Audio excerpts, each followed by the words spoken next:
Jeshi la Polisi Tanzania lingependa kuwajulisha kuwa hadi mchana huu wa tarehe 9 mwezi wa 12 2025 hali ya usalama wa nchi ni shwari.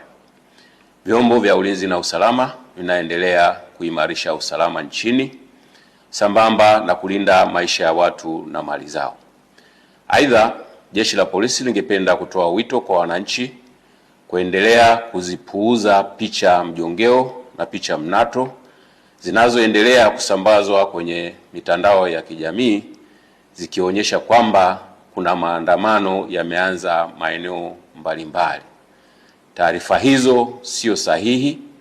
Wanatumia picha mjongeo na picha mnato za matukio ya nyuma kama vile ya tarehe 29, tarehe 30 na tarehe 31 mwezi wa 10 2025.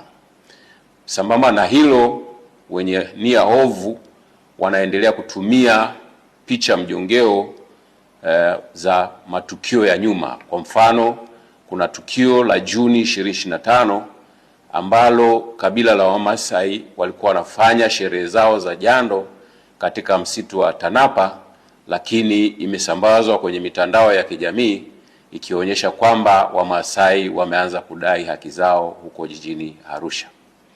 Tunaendelea kuwahimiza Watanzania kuendelea kuzipuuza picha za aina hiyo kwa sababu zina lengo la kuwahadaa kwamba kuna maandamano yanafanyika.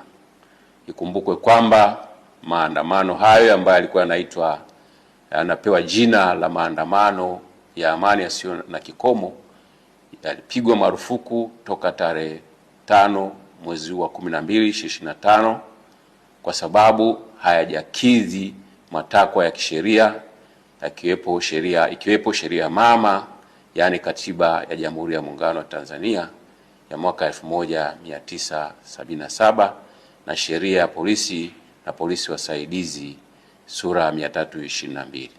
Aidha, tunatoa wito kwa wananchi waendelee kufuata sheria kwa ajili ya usalama wetu sote.